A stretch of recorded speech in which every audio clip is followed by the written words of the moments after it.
Now I would like to invite Dr. Suleiman Shahid, who is a professor at LAMS, to give a keynote. Assalamu alaikum everyone.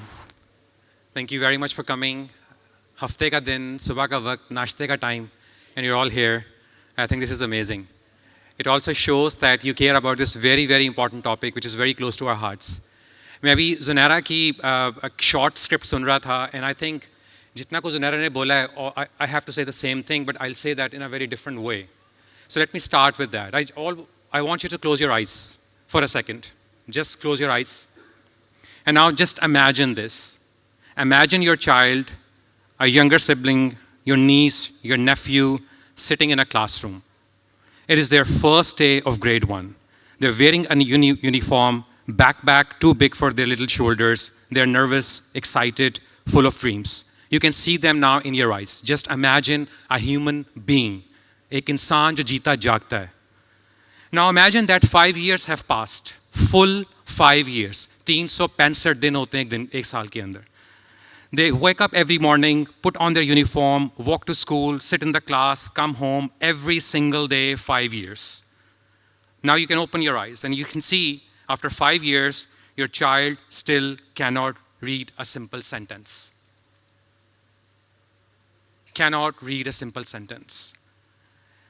The cat sat on the mat, they can't read. See it is cat, cat mane kutta, that's what they say. They can't do basic division.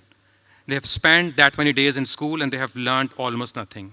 And when parents realize it, that is their shocking moment. And for me, the most shocking moment is that it is their et tu Brutus moment. Because what happens is you too Brutus.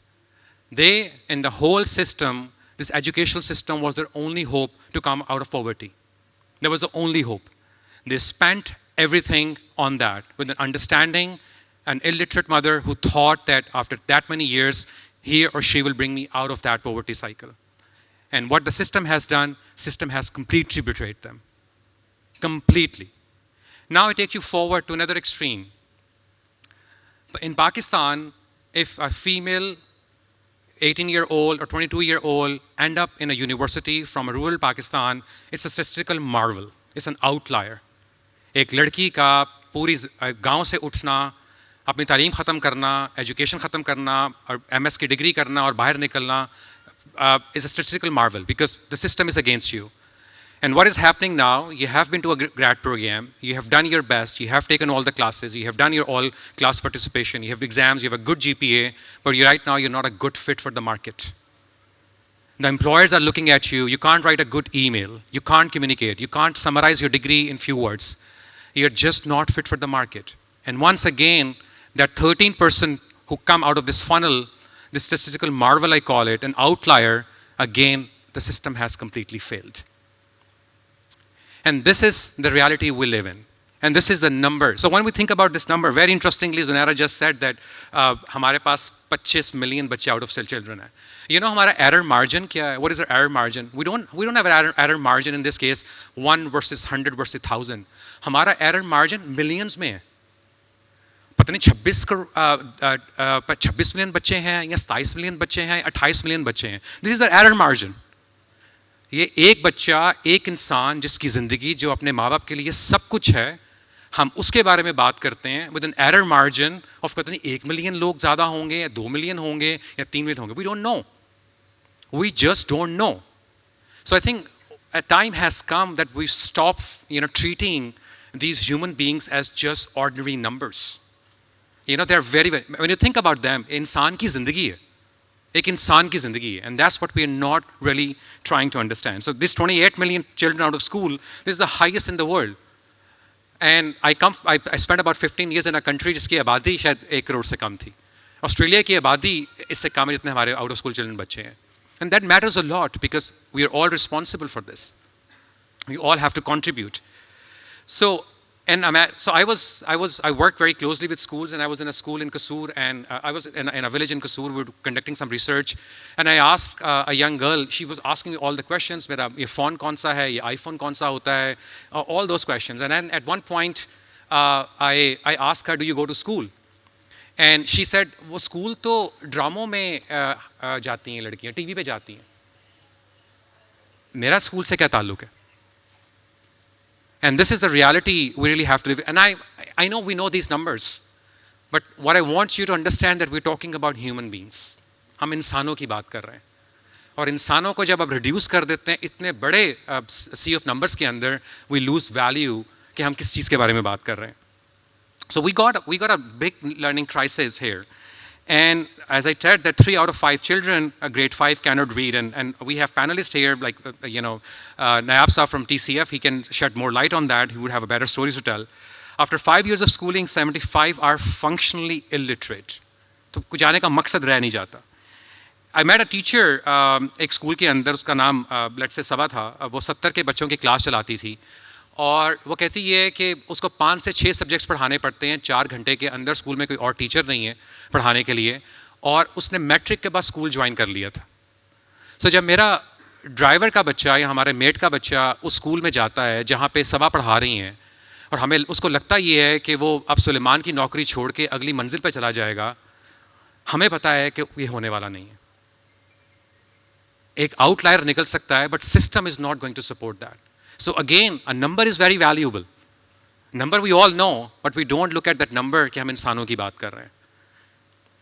And this is a quality crisis. We have millions of untrained teachers. We have 26% primary schools have no electricity.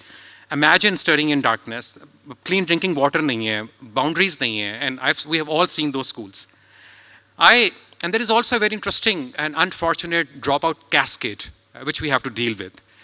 If the children start the school, most of them don't finish. If 100 children start their primary education, 66 would make to middle school, 40 to secondary, and 13 to higher education.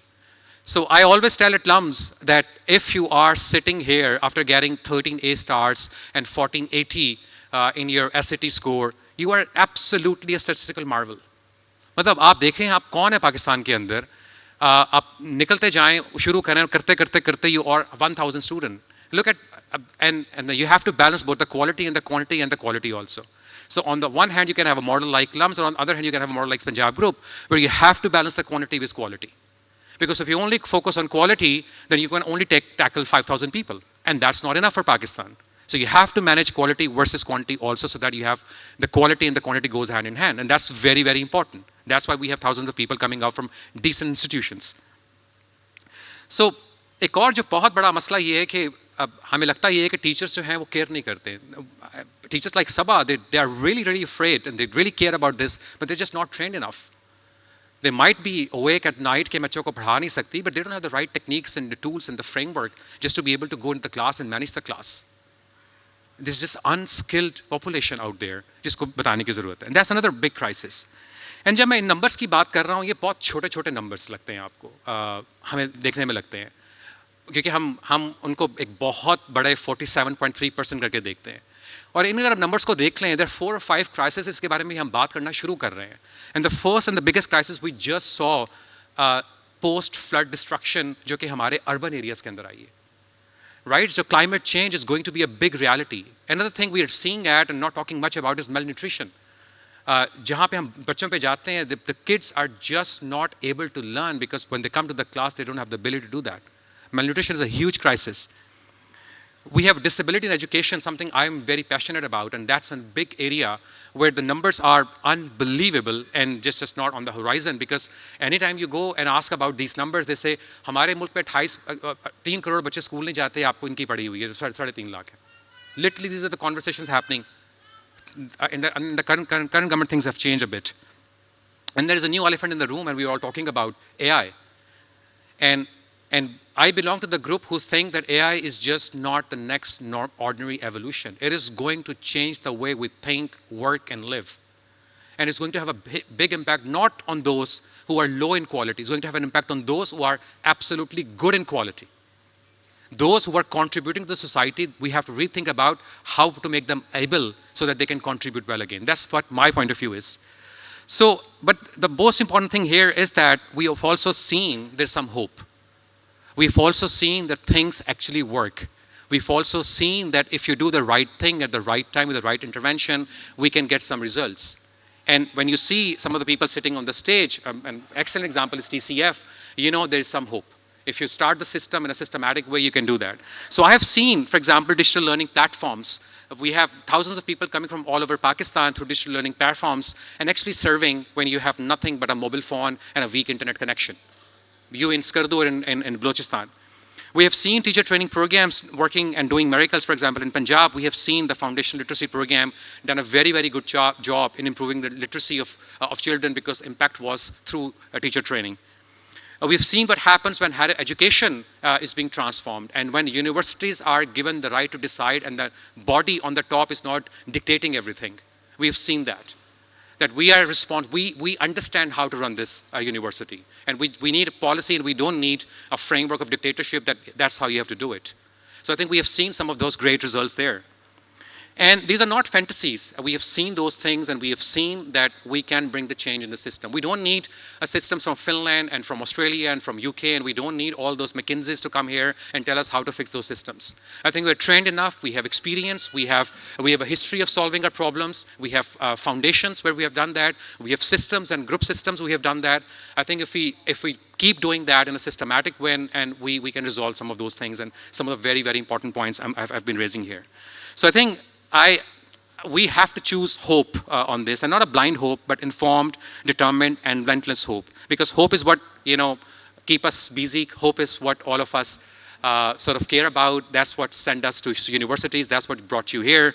And I think with this hope, I want you to listen to us, contribute to this panel, and see what some of the esteemed panelists have to say about this very, very important topic. We have highlighted some of the important points, both in terms of the crisis we are facing, but also some of the opportunities we have on the table. And I think our focus should be more on the opportunities in the next 30, 45 minutes so that we can see how can we take it forward instead of talking about that there's a whole disaster, because that's what we see all the time on news. Thank you very much for your time.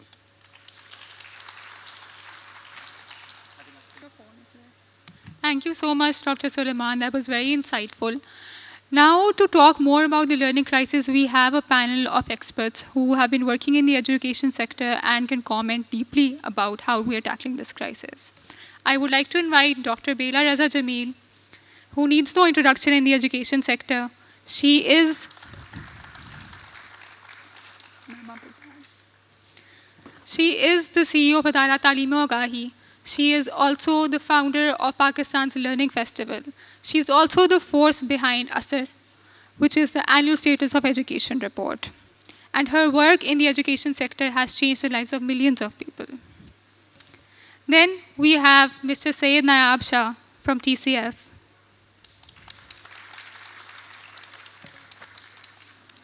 Mr. Shah is the VP for Literacy, Community Outreach, and I've forgotten that. He is the VP for Literacy, Community Outreach at TCF. He has more than 18 years of experience in both the corporate world and the education sector. His work is specializing in scaling schools and bringing out-of-school children into the classrooms. Thank you, sir, for being here. Then we have Dr. Jessica Albrecht, who is a professor at Lum School of Education. She has an EDD from Johns Hopkins University. She has more than 15 years of experience in teaching and learning, spanning across 6 countries. Her research specializes in using data practices and assessment to learn how to create opportunities of learning for traditionally marginalized students. Thank you, Dr. Jessica, for being here. Last but certainly not the least, we have Mr. Azam Ali Noon, who is the director of ARBO. He specializes in digitizing education. He holds an MPhil from the University of Cambridge, and he specializes in teaching and improving the curriculum. Thank you, everyone, for being here. Okay. Thank you, everyone, for being here. I would like to start off with you, Bela. You have been working in the education sector for more than 25 years. और आपका ज़्यादातर काम ये है कि how to realize the promise of Article 25A. अगर कुछ decades पीछे जाऊँ तो we know that in 1958, the Sharif Commission report, there was this sentiment that education is something that's going to benefit the people. तो उसका जो cost है वो भी वो bear करें. अगर मैं recent budget देखूँ, we know that there is only a 0.8% allocation of the GDP. जबकि UN recommend करता है 4 to 6%. In your work, you also have been an advisor to the Federal Ministry of Education. I want to ask you that has this sentiment changed? And the other thing I would want you to comment on is, in such an environment, how do projects like Sanjay Nagar, which runs an IB school for underserved communities, get shortlisted as the world's best school? अस्सलाम वालेकुम, आवाज़ आ रही है आपको? जी अच्छा, बहुत बहुत शुक्रिया. And I think just now the keynote sort of framed the challenges that we have. सामने हमारे सब कुछ है, मगर जो जुनैरा ने मुझसे सवाल पूछे हैं, क्योंकि I am passionate about being a student of history, और उन्होंने कहा कि मैं 25 साल से काम कर रही हूँ. 25 साल से तो इदारा काम कर रहा है, मगर मेरी पहली प्रोटेस्ट 4 साल की उम्र में थी, तो और वो 1960 में थी. तो एक तो आप समझ सकते हैं मैं कितनी बूढ़ी हूँ. I am like a fossil, but a fossil which is alive, which is beaming, screaming, shouting that this situation cannot remain. It's also important to know कि जब इंसान हक पे हो और कुछ ज़रूरत है जिसकी, तो वो ये शर्त नहीं है कि आप जीतते हैं या वक्त पलटेगा या नहीं पलटेगा, मगर सफ़र जो है, वो जो जर्नी है जो आपने फ़ैसला किया है, वो बहुत लाजमी है. It doesn't matter whether we reach there or not, but what we are saying, if that makes sense and has a logic and science, then that's correct, right? So ये तो दुरुस्त है कि अगर मेरी प्रोटेस्ट 1960 में थी कि ये किताब गलत है, निसाब गलत है, ये तस्वीरें मेरी तस्वीरें नहीं है, ना मेरी माँ मेरी की तरह लगती है, ना रोवर की तरह मेरा कुत्ता है, तो मुझे क्यों पढ़ाया जा रहा है? और मुझे फिर स्कूल से निकाल दिया. उन्होंने कहा ये बच्ची तैयार नहीं है. वो आज भी किताब पढ़ाई जा रही है और ये मसले आज भी हैं. दूसरी दफ़ा निकाली गई किसी स्कूल से नहीं, वहाँ से तो मैं ख़ुद निकल गई. वो 3 साल बाद, वो इसलिए क्योंकि उर्दू में मैं बोल रही थी, उन्होंने कहा 10 रुपये फ़ाइन दे दो. ये सेंट डेनीज मरी की बात है. तो these are issues which have framed us because, and I think इसके ऊपर खुल के बात होनी चाहिए, because हमारा मसला जो है वो ये है कि आज भी हम वो कन्वेयर बेल्ट की तरह एक फैक्ट्री मॉडल पे एजुकेशन चला रहे हैं, और अभी भी हम कॉलोनाइज्ड हैं, सेल्फ कॉलोनाइज्ड हैं. कुछ और नहीं मिलता तो हमें शॉर्ट मेजर्स चाहिए. तो शॉर्ट मेजर्स चाहिए तो उस पर पेवन साजी करते रहते. अरे अगर ईस्ट इंडिया कंपनी ने और 1856 की वुड्स एग्रीमेंट ने, जो पहली एजुकेशन पॉलिसी कॉलोनियल पॉलिसी थी, एक निज़ाम बनाया जिसमें पब्लिक प्राइवेट पार्टनरशिप भी थी, ग्रांट एंड एड भी थे, जिसके ऊपर दूसरा सवाल जो ज़ुनैरा ने किया उसका मैं अभी जवाब देती हूँ. तो वो इसलिए बनाई क्योंकि कंपनी को और राज को कुछ चाहिए था, एक किस्म के लोग चाहिए थे, उन्होंने बेहतरीन सिस्टम बनाया. इवन HSN कॉलेज इसीलिए बनाया, HSN कॉलेज इसीलिए बनाया कि उनको वो चाहिए थे राजा महाराजे जो रेवेन्यू को समझ सकते थे. उतना ही समझना था जितना वो चाहते थे. अरे डिज़ाइन किया ना सिस्टम. 47 आता है और 47 में हमने कंस्टिट्यूंसी डिबेट शुरू करी. ये एक तारीख़ है और इम्पोर्टेंट तारीख़ है, और वहीं से हमने एजुकेशन को शॉर्ट चेंज करना शुरू किया. एजुकेशन को शॉर्ट चेंज करना शुरू किया. लोगों ने नदियाँ बहनाई खून की, क्योंकि वो अपनी ज़बान में पढ़ना चाहते थे. सिंध भी जीता, बांग्लादेश भी जीता, इसीलिए क्योंकि वो कुछ ना कुछ करना चाहते थे. ज़बानों को, अगर हमारी 77 ज़बानें हैं और जिसमें हमारे यहाँ सिर्फ मीडियम ऑफ इंस्ट्रक्शन अपनी ज़बान में सिंध में है और वरना उर्दू में है या अंग्रेज़ी में है, तो ऑब्वियसली आप समझ सकते हैं कि वहीं हमने फिर से शॉर्ट चेंज कर लिया. जहन की डेवलपमेंट 90s के बाद न्यूरोसाइंस कहती है कि 90% 8 साल की उम्र तक हो जाती है, 80% 5 साल की उम्र तक होती है. अरे फ्यूरियसली जहन डेवलप कर रहा है. मगर सबसे बड़ी कम्युनिकेशन ज़बान की एक इमोशनल कम्युनिकेशन होती है. और ये भी पता है, आप लोग यूनिवर्सिटी के लोग हैं, आम लोग हैं, सिटीजन्स हैं, that it is so important to understand कि आज डिस्ट्रीब्यूटेड ब्रेन्स है, न्यूरोसाइंस कहता है. वो जो हम लोग पहले कहते थे कि नहीं मेरा दिल कहता है या मेरी गट कहती है, well the brain is in the gut, the heart and the head, that's how it's distributed. कायनात और नेचर जो है इज सो एडवांस, हम तो बिल्कुल कैचिंग अप कर रहे होते हैं ना सारा वक्त. The nature is furiously multiplying. The physics of learning, of sound, of multiple intelligences is all there. Magar hum kitna, how much are we really addressing and looking at learning from that perspective? अरे ये जो अभी बताया A for apple, B for bat, colonial construct है ना. और इतनी अच्छी किताबें क्यों नहीं हम A for कुछ और कहते, E for ईदी क्यों नहीं कहते, A for अजरक क्यों नहीं कहते. ये भी किताबें आ चुकी हैं. But we are still stuck. Now somewhere there has to be a revolution, not a reform in education. The reforms we've seen. It's a revolution that we are asking because we believe that every child, adolescent and youth in this country is capable of doing phenomenally well. और मैं आपको एक छोटी सी example देती हूँ. Y? Because ये जिबिल्लत में है हमारे. इनेबलिंग स्पेस चाहिए. परसों मैं बैठी थी औरंगी में, एक कॉलोनी है फ्रंटियर कॉलोनी. आपको मालूम है Orangi is one of the largest slums of the country.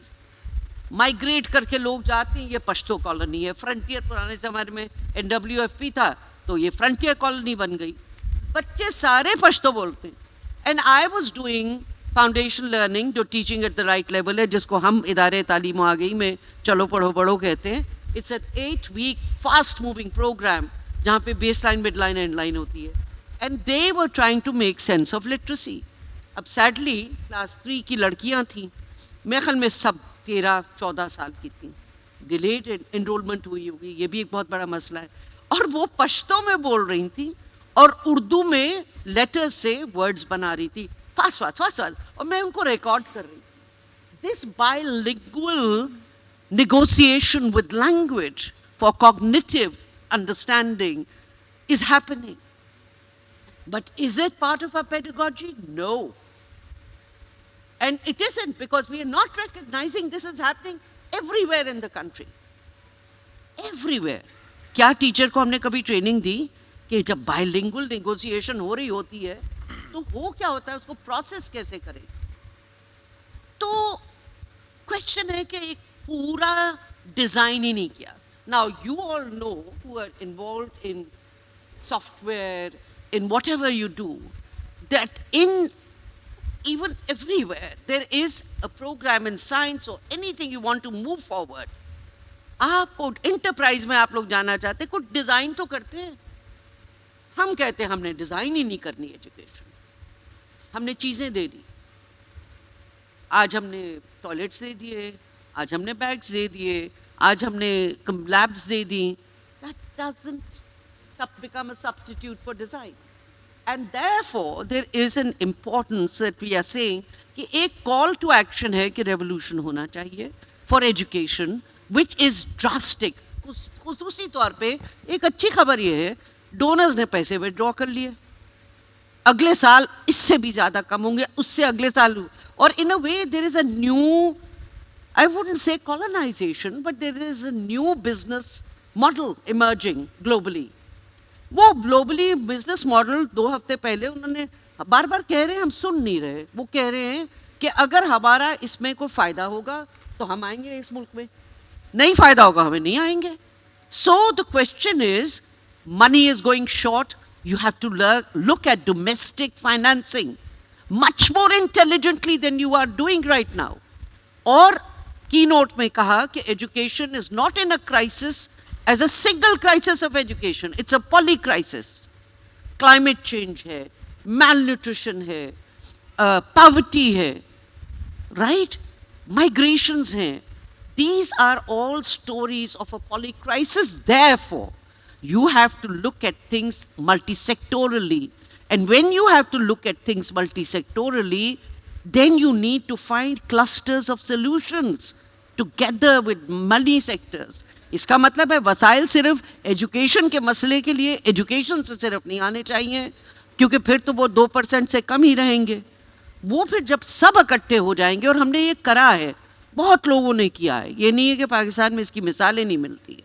ज़ुरैना ने सवाल पूछा तो ये जरा सोचिए, it is a multi-sectoral issue, it has to be solved multi-sectorally, money will come and we have to find innovative domestic financing. That is going to be the bottom line if we want to see more resources for education. सवाल एक और पूछा ज़ुरैना ने कि शरीफ commission ने कहा कि education अपना ज़ाती मसला है, पैसे भी खुद दो। और देखिए ये एक आसान सवाल नहीं है, मगर आपको पता है कि हमारे यहाँ बहुत देर तक education was a private business. Estate business तो वॉर के बाद पोस्ट वर्ल्ड वॉर फिनोमेना है कि एक हम वेलफेयर स्टेट चाहते हैं और क्या नहीं करते, मगर उसमें भी जॉइंट वसाइल आते थे, कुछ स्टेट देता था, कुछ खुद देते थे। ज़मीन आज भी मोस्ट ऑफ द स्कूल्स की लोगों ने खुद अपनी दी हुई हैं।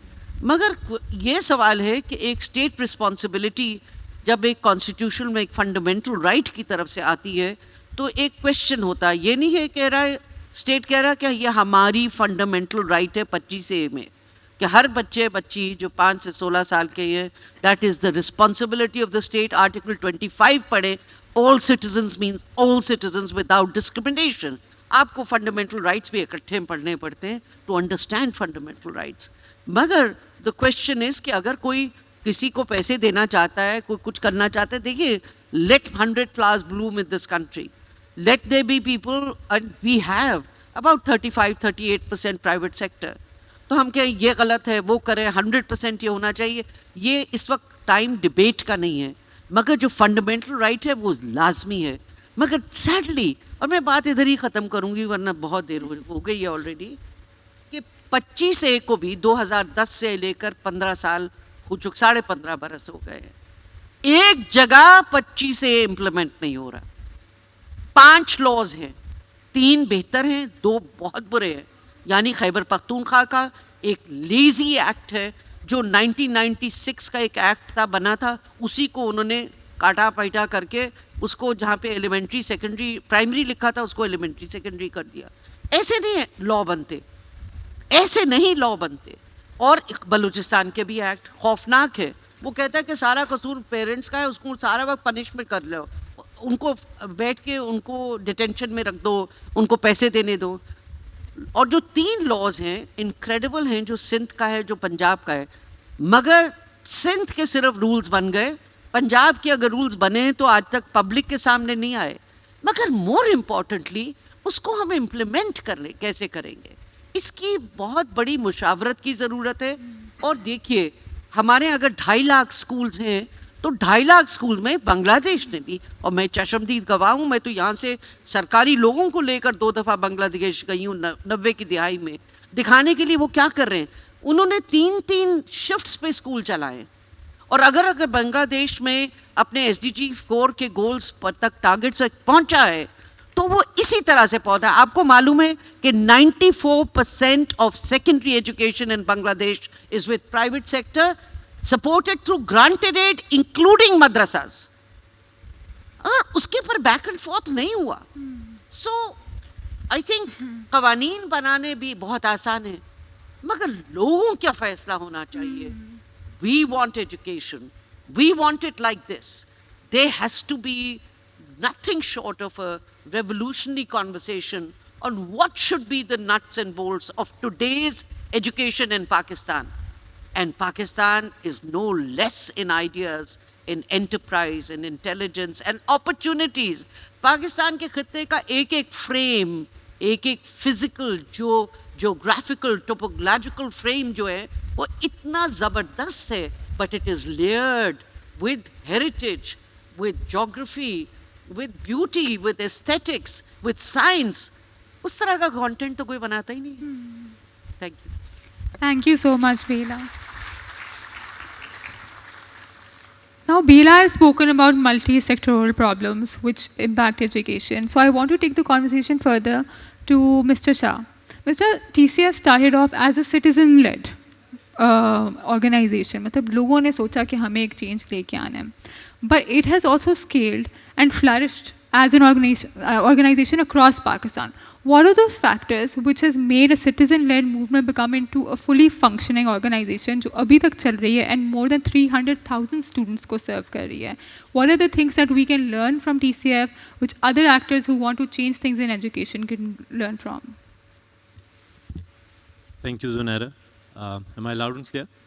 Sure. So, first of all, I would like to congratulate and thank Punjab Group for and wish them for yet another successful Indus Conclave. And thank for having this conversation, which is critical, and inviting Citizens Foundation to share the perspective and the learnings that we have. Coming to your question, actually part of the answer is in your question. It is a citizens-led initiative, right? So citizens-led initiative का मतलब ये है कि there is a lot of commitment and ownership.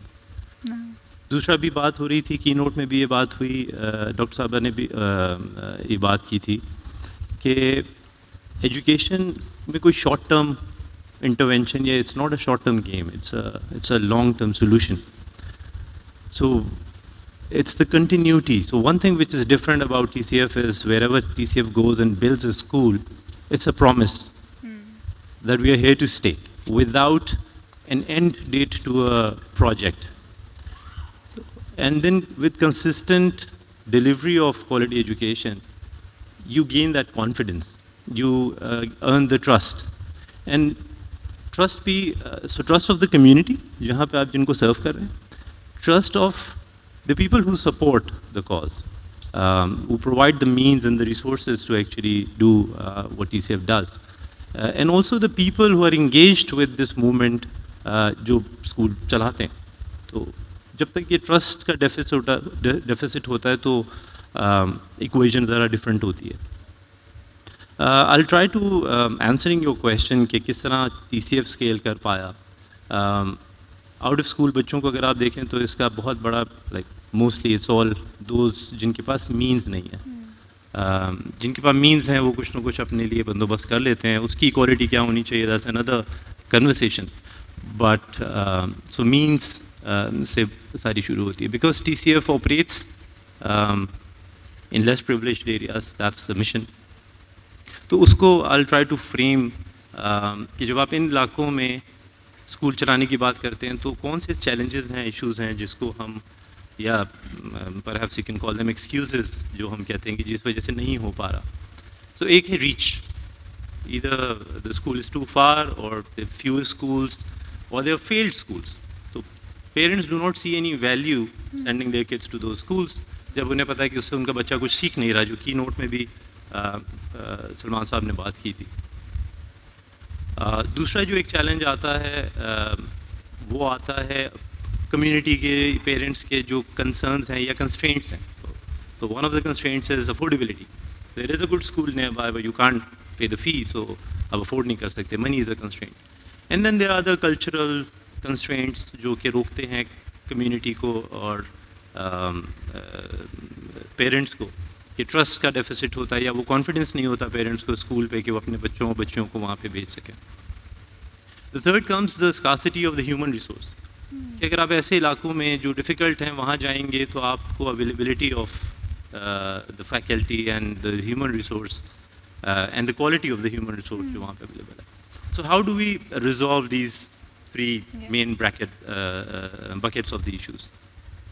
So basic usul कि take the school to the heart of the community. So उसी community के बच्चे अपनी ही कम्युनिटी में बने हुए स्कूल में आना उनके लिए आसान. So एक तो heart of the community में हो and then you build those schools in clusters ताकि there is enough enrollment within a cluster जो कि उसको operationally manage करने के लिए भी feasible बनाए and then there is enough enrollment for progression. तीसरी चीज़ जो उसका environment है, so you build an infrastructure.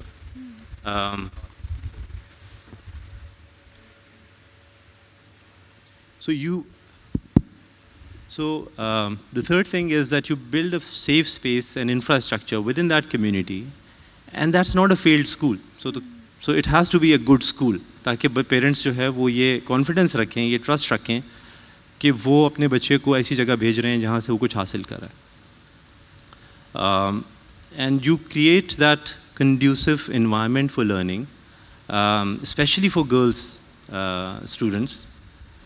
So then that means जो कुछ बुनियादी चीज़ें हैं कि there is washroom and there is water and there is security. And school के community में होने का फ़ायदा ये होता है कि it compounds the confidence and the security. इसी चीज़ से आप link करें the human resource. So you engage female faculty from the local community as much as possible and then develop that resource. और जहाँ वो resource available ना हो locally तो you find the close proximity आपको कहाँ से वो resource मिल सकती है and then you transport them to those schools within those communities. Even if it means running 15 million kilometers through 700 plus vans that TCF operates across Pakistan. So in a year, and then additional perhaps 6 million kilometers for the support of that. So you take that resource to that community. So basically addressing the three concerns जिसकी वजह से बहुत सारे बच्चे school नहीं आ पाते कि आपका financial constraint ना हो, so money should not be a constraint for a child, तो parent की consideration ये हो कि जी मैं बच्चे को स्कूल नहीं भेज सकता. So if you have addressed these three areas, then you have a model. And you find people who can put in the resource to actually deliver these three solutions. So now we have a model. But अभी जो doctor साहब ने बात किया कि अगर आपको एक सीरियस इम्पैक्ट चाहिए तो the model has to be scalable and with scale an intrinsic problem comes, intrinsic challenge comes is of quality assurance, right?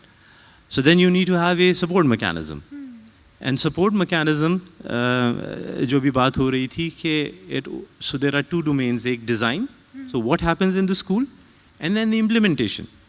How it happens in the school and how do we ensure. So then there is this support mechanism that has to be in place. And then you define certain determinants and then you monitor those indicators of the quality. कि वो हो किस तरह से रहा है. So ये एक बुनियादी सा frame है. तो अगर आपके पास ये सारे ingredients हैं, so now you have a cookie cutter, which you just can replicate at a certain scale. You reach and then you replicate it and then you replicate it. So by doing these basic things, TCF is now, alhamdulillah, managing 2,300 school units in 1,100 different locations in 70 districts from Azad Kashmir up to Gawada, which means pretty much all the archetypes that you can think of within Pakistani demographics are covered. So urban and rural and cultural differences, geographical terrains. So pretty much everything comes under this. So this is how we have scaled it. By having said that, the number and where the error margin is in millions, the number is too big. So in addition to the formal schooling, TCF is now also expanding its footprint in the non-formal education as well by running these centers in the communities. To further increase the outreach. Right. Thank you. Does that make sense? That does. I think that's such a good model that has been able to replicate itself and bring millions of children into schools. I want to take the conversation further by going into what happens inside schools, and I will come to you, Dr. Jessica, because your research works about using data practices and assessments, and educators' beliefs, how that transforms learning for children. Could you speak a little about that, and how could teachers make it better or school systems make it better for students to retain in schools, as we know that out of all the out-of-school children, 5% are those who are dropouts. That means that they went to schools but somehow they weren't able to retain themselves. What are the practices that come out of your research and your experience that can help such children? Right. So, Thank you so much for this, Zanira. You know, I was a teacher for 20 years myself before I became a researcher in this area and in Pakistan. And one of the things that I think schools around the world do poorly a lot of times is, I guess, what Sir was talking about, really engaging with communities and understanding families. I don't know about your schooling experiences, but a lot of times in schools that I've worked at, administrators are afraid of parents, and parents are suspicious of teachers, right? Parents are interfering, they don't understand what we're doing as teachers, and parents on the other side, the school's not taking care of my child, they're not paying attention to my child's needs. And so there's a lot of deep-seated suspicion. And I've seen this in my own experience as a teacher, and I've seen it also in my research here. So one of the surprising findings, as a colleague and I, Dr. Farah Nadeem, we were exploring sort of the effects of a reform or the influence of a reform in the Punjab on teaching practices. And one of the things that kept coming up over and over and over again from teachers, and we weren't looking for this, when we asked teachers what makes an effective teacher, sometimes they'd tell us, but a lot of times what they would say is, I can't be an effective teacher. I can't be an effective teacher because I don't have the resources. And all the models that are given to me of excellent teaching, the models that the government shows us, the models that are on social media, they all show these amazing schools with all of these amazing resources. And I have a classroom with a board and some benches, and children who are malnourished, families that are not educated and not able to support their child. And so therefore, I don't have the resources to be a good teacher. Or what was even more worrying was a lot of teachers would say, the problem is that I'm the only person that cares about this child. The parents don't check their child's bag. They don't make sure that the homework is done. They're not making sure that they come to school. They will keep them out of school for a certain amount of time. And I'm the only one that cares about children. And we saw that sentiment over and over again. And this is what's called a deficit belief, this idea that as a teacher, you're not going to make a difference because the child is too poor or the child's background or because you don't have the things that you need. And so when a teacher believes that they can't make a difference, then they sort of give up teaching, right? They don't extend themselves to do the very best they can. They don't try to engage in new practices. They're not deeply reflective about their work. And what happens is, I fell into this trap too as a teacher. I would think, I understand, I care about these children more than their parents. Their parents don't get it. And I understood that, or I thought that way, until I worked in Iraq. And I realized that every single one of my students' parents had been a refugee. I'm sorry, I'm getting emotional, I don't know why. I think it's because a point of self-reflection for me as a teacher, I'm disappointed in who I was, right? I made this assumption that my parents of students in Iraq didn't care about their children. They didn't understand the importance of education.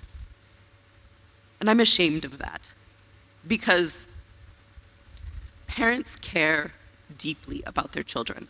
And when they make decisions about whether or not they send their child to school, whether or not they get their daughter married at an early age, they're doing it because they care about their child and they think that this is the best thing. When, again, Dr. Farah Nadeem and I did some predictive analyses using Pakistan Standard of Living Measurement, PSLM survey.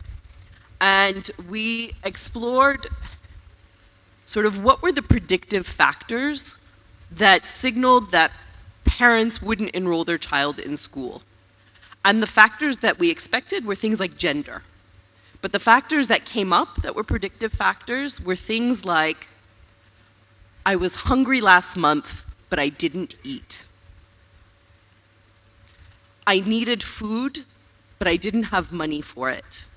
I was worried about how to care for my family. So we're not talking about families that are choosing to send their not choosing to send their child to school because they don't care. We're talking about families that are not sending their child to school because they can't. They are choosing between eating food and sending their child to school. They are choosing between having a safe, secure life for their daughter, where they're married into a respectable home and where their daughter is respected and cared for, or a life that's really uncertain and nobody knows what that looks like.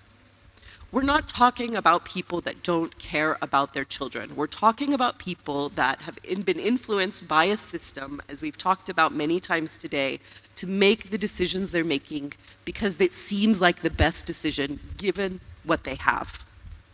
And so schools, teachers, educational organizations need to deeply understand why parents are making the choices that they make and empathize with and understand that for parents, this seems like the best option. It is imperative, if we want to improve education, that we don't dismiss parents as uncaring, as uneducated, as stupid, because they're not. They're operating within their world and within their realities, and these realities are hard. They're very, very hard realities. And it is imperative, if we want to improve, that we, again, as Dr. Suleiman said, we recognize we're talking about people, and we care for these people, and we remember as teachers, our duty of care is paramount. It comes before any sort of academic achievement. That care for the people that we serve and communities with which we work has to be foremost in our mind.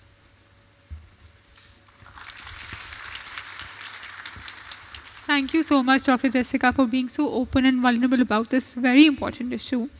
I want to take the conversation a little deeper. I want to come back to Dr. Bela. Dr. Bela, आपसे मैंने बात की थी संजय नगर की. And I want you to talk about it a little bit more, that how is it that in such situations, a school that serves an underserved community but also runs an IB curriculum at the same time, how does it manage itself and work for parents who want to bring children into schools? What Jessica just said, combine that with what we heard, the TCF story, the journey, and here is something that my father, living in Lahore, said, this is an act not of charity, but of belief, that the meek shall inherit the earth, just give them enabling education. Sanjay Nagar started its journey in 1995 in a rundown factory to a purpose-built space. And imagine where the girls and the students decided to rewrite the motto. Kitne school aise hain, kitni jurrat wahan pe hogi, where they say, sorry, this motto of enabling the deprived is wrong. I said, rewrite the script, present it to the board. And the students presented enabling our future. And hence the motto became that. Imagine a father. Jessica spoke about the power of the parents, no matter what their education, but their passion for their children. And the father comes around and says, it's not what marks Varda got, how well she did in a matriculate exam, but you have changed. उन्होंने कहा हमारी नस्लें बदल दी हैं. Generations change when things go right. And we've all seen it with our eyes. And then, because I started my journey in the poorest schools of America, my first job was in Atlanta in a magnet school program. And that was a program for the poorest with an IB. And I was an assistant coordinator. And I said, if it poor in America can have it, then why not in Pakistan and why not Sanjay Nagar? And Sanjay Nagar means the abode of truth, the abode of learning. And we said, let's test the IBPYP program, the first program in the country for the poorest, but first program for pre-primary and primary was a certified program. And everybody could criticize, including Madam Naseem Kasuri, who's on our board. Why are you doing this? I said, because they deserve the best. They need holistic education. And just 2 weeks ago, when I was in England, we were celebrating 25 years of ITA and 30 years of Sanjay Nagar. Dr. Isha Khan, at the National Health System, she is a psychiatrist serving there, and many more everywhere. So is the story with TCF. तो वो जो हम कह रहे थे ना कि do we have stories? Do we have stories of making the impossible possible? Of making the ordinary become extraordinary? Sanjay Nagar is also that story. और एक एक जो उसका इंसान है, it's not about empowering one kid or 35 or 40 students who come out, graduate every year. It's a story of empowerment every single day. The parents say, and I'm sure in TCF as well, कि जब ये घर आते हैं, हमें एक नई सबक मिलता है. So the children, it's not child to child, it's child to adult. And चीज़ें चाचों को भी बताते हैं, दादों को भी बताते हैं. हमारे घर में अब मारपीट नहीं होती, हम गाली गलोच नहीं करते. सो when they say education is very long term, Sanjay Nagar and these models show that actually the impact is boomerang. It multiplies. तो ऐसे स्कूल ढेरों होने चाहिए और ये आम बच्चों के साथ है. And with what are seen as ordinary teachers. They say ordinary teachers कैसे कर सकते हैं? अरे कर सकते हैं. तो for that again you need a design.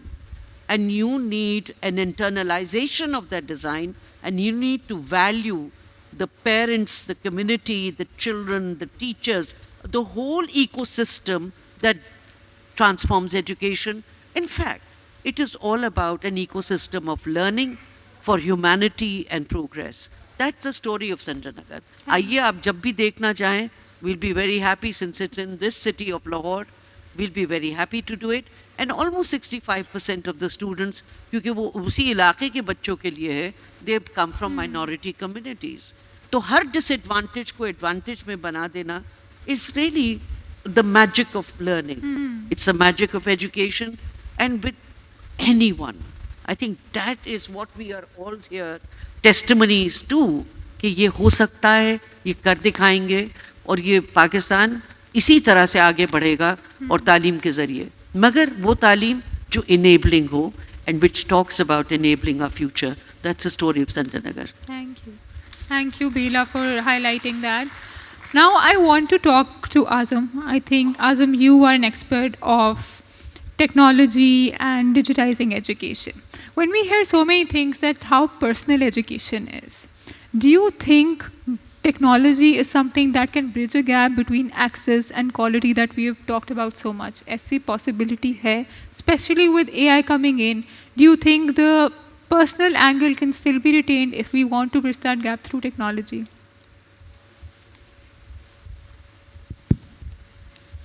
Zunaira, thank you so much for that question, and I really want to thank everyone for being here. Let me jump right into it. So, EdTech is the great leveler, and it has improved learning in a lot of scenarios. Like, for example, in Thailand, where a public-private partnership between UNESCO, Bangkok, the Ministry of Education, and Microsoft really helped improving literacy and numeracy outcomes in students. Another case study was of Sudan, where Can't Wait to Learn was a program where Arabic and numeracy showed profound improvement. And of course, even close by in Bangladesh, telementoring was a program that over the phone, education was delivered to remote villages, to mothers, and to out-of-school children. So of course, EdTech can be very helpful for out-of-school children. But I feel that EdTech can have a more lasting and profound impact for the other educational crisis, which are students that are already in school but are suffering from what is called learning poverty. In the keynote, Dr. Suleiman said that our learning poverty, educational poverty, is around 75%. That means that a 10-year-old, 75% of 10-year-olds have difficulty reading simple sentences. And I also want to bring in the aspect of the pandemic. pre-COVID learning, learning during COVID, and post-COVID learning. So in 2019, for grade 3, there were about 20 to 25% students that were able to read a simple sentence and do division. During COVID, that number dropped to 10 to 15%. Post-COVID, in 2023, that number is between 3 and 8%. This is where EdTech can have the most profound impact, and not just for students, for teachers as well. So, when I shifted to EdTech, I asked myself that platforms exist. Khan Academy is doing great work. YouTube has some phenomenal resources.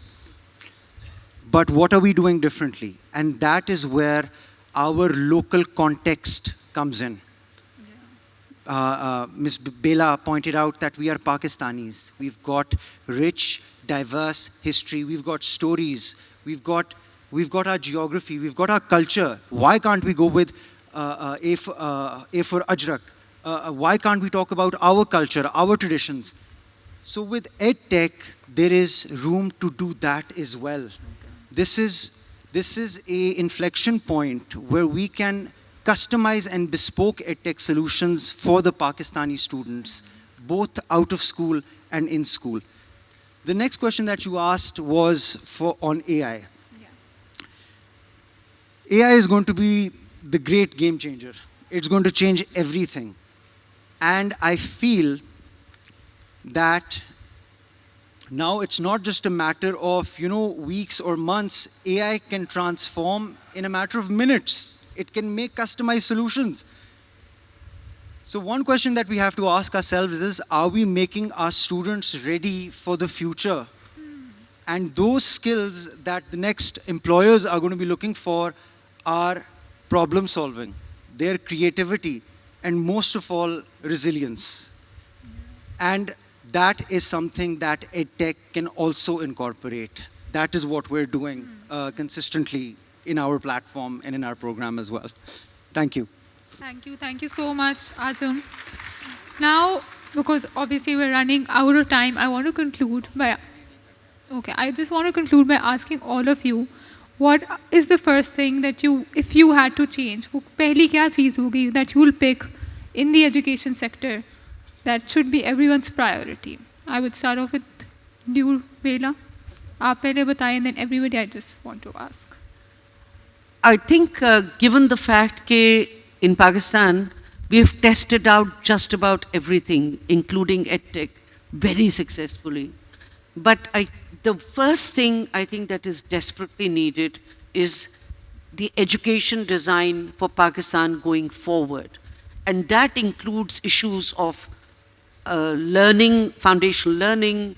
It includes issues of access with sustainability and equity and inclusion. Because ये सब चीज़ें ऐसी हैं जो अगर हम design करने लगे तो फिर हम आगे चलेंगे. Then multiple pathways will open. But our problem is we still haven't designed education right. And sorry, it's a major design flaw that is keeping us away amidst, I think, thousands of solutions which have been tested. So we can actually accelerate if we decide to do that. Let's do the education designing and let's do it together. Thank you. Azam. So if there's one thing that I would change immediately is put problem solving and learning how to learn into the curriculum far more than it is now. I don't know what the future is going to look like. I've had this discussion with a couple of colleagues. I think a lot of our existing jobs, they're not going to exist. Yeah. So one thing is for sure, if our Pakistani students learn how to learn, then we're future-proof. Then we're ready for whatever comes our way. Thank you. Mr. Shah. Yeah, so I would just add to what just been said. Things are changing and going in a direction where there is a lot of uncertainty. So in the times of uncertainty, it is very important for the society to remain intact. So if we're only going to focus on the learning outcomes which are linked to certain skills, that might not create that kind of society that you would need in those uncertain times. So it is important to involve things like compassion, the empathy, the tolerance and the patience that will be perhaps required in the coming times, because as the gentleman just said, my colleague, that a lot of things will change. Yeah. Whether we like it or not, whether we are ready for it or not, it's already happening. And a tangible way of doing that is looking at our assessments deeply. So there is this element of how we're teaching, what we're teaching, which language we're teaching in. These are important ingredients of that. Then obviously comes at what kind of tools we are using. So what kind of teachers we're preparing to actually, what are we teaching the teachers to teach? That will have an impact on that. But I think the key to this is the assessment. What we are going to assess kids against, that's where the focus will be. So it is important to build in those human skills, thinking skills, the critical thinking, the thinking out of the box wala piece, into our teaching designs and assessments. Yep. I think assessment would one thing that I would definitely, and I don't think we have now time to catch up. So we will have to perhaps skip a few steps and kind of jump to what's coming our way. Okay. Dr. Jessica. For me, it would be the upping the urgency. There seems to be a lot of inertia in change. There's a lot of waiting for development money to come, a lot of waiting for outside donors or somebody else to come and save us. And the inertia is killing the education system here. Okay. So making education and education real change from the grassroots that targets the most vulnerable people. It's not something that needs to be done today. It's not something that needs to be done tomorrow. It's something that needed to be done 20 years ago. And we have just sat on this globally. And so the inertia needs to be changed. Thank you. Thank you so much for being here and shedding light on this important topic. I also want to thank all of the audience who listened patiently. Thank you so much. Allah Hafiz.